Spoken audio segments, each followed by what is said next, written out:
China's high-profile expulsion of former defense ministers Li Shangfu, along with his predecessor Wei Fenghe from the Communist Party over graft charges, is the latest in Chinese leader Xi Jinping's years-long campaign to crack down on corruption. The move comes amid heightened tensions between Beijing and Washington, as well as with some of its more immediate neighbors. And maintaining discipline in the military couldn't come at a more crucial time, as Mr. Xi last week stressed on eliminating corruption and enforcing loyalty among the ranks.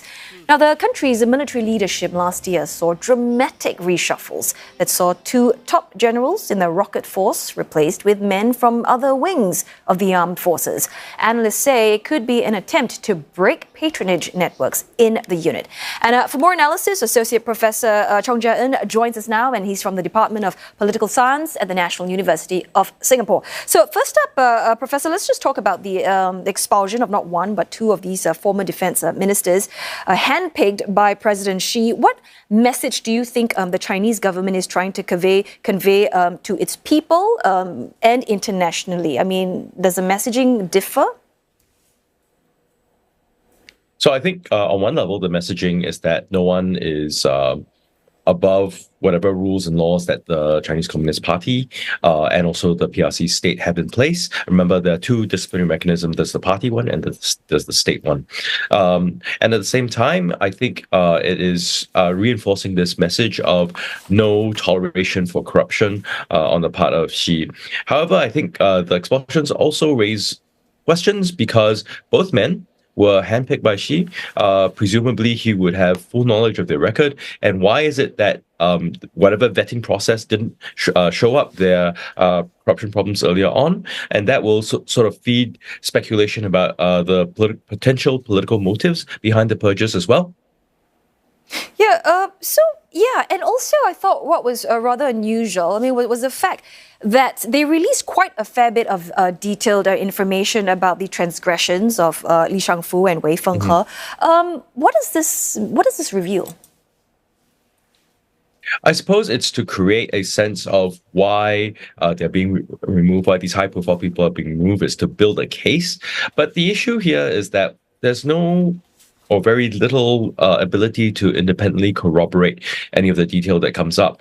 We've seen trials also in the PRC of very senior officials for corruption. Again, the sort of defense, the ability to call in evidence is quite limited. And then there's the party disciplinary mechanism. They've both been expelled from the party now. I mean, the process is pretty opaque to the outside world. So, it's not really possible to have a good fix on, whether these details, really are as advertised. So I suppose it's to build a case more than anything else.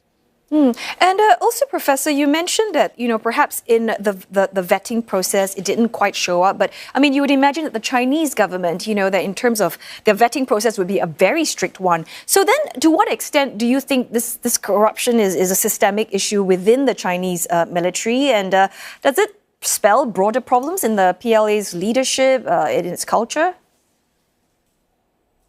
Right. So, I mean, it could. I mean, if it really is a deep-rooted a corruption problem, as you had initially talked about, there were other members of the rocket force, and this is a key element of China's military. It is the backbone of its nuclear deterrent force, and so that. If the corruption charges are true, then this spells a lot of problems for a very important element of the PLA.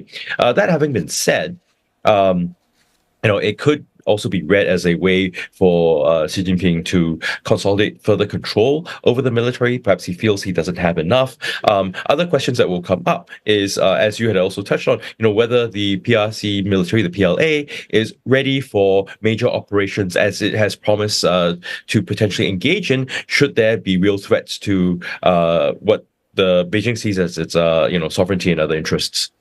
Yeah, so, while it's trying to battle, sovereignty and all these sort of issues, it has to ensure that, the PLA is a force to be reckoned with. So how do you think they are likely to recover from the loss of these so-called senior leaders and steps that's been taken or to be taken to address these gaps or operational vulnerabilities? Mm-hmm.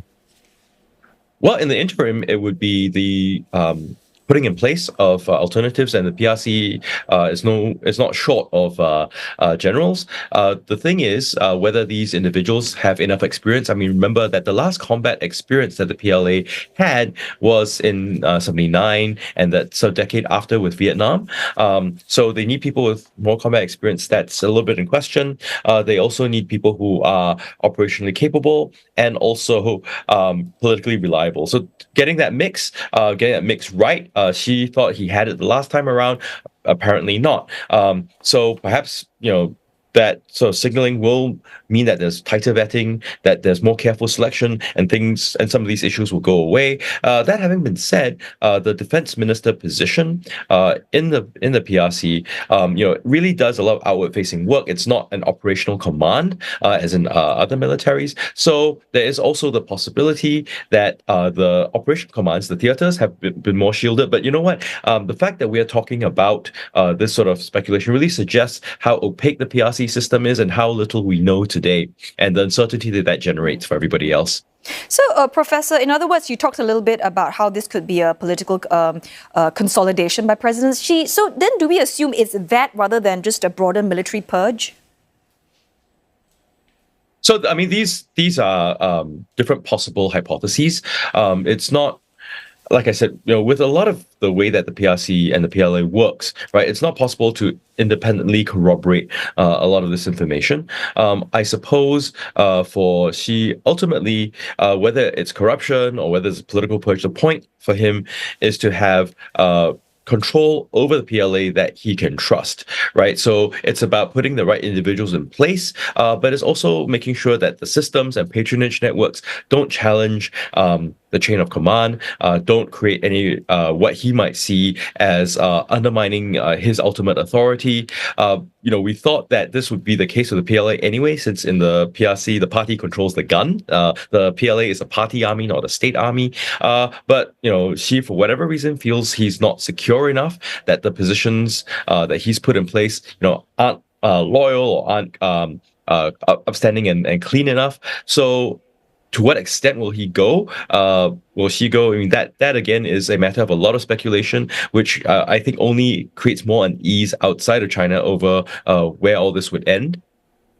Some great points there. Thanks so much for sharing them with us. Associate Professor Chong Ja Ian from the Department of Political Science, National University of Singapore.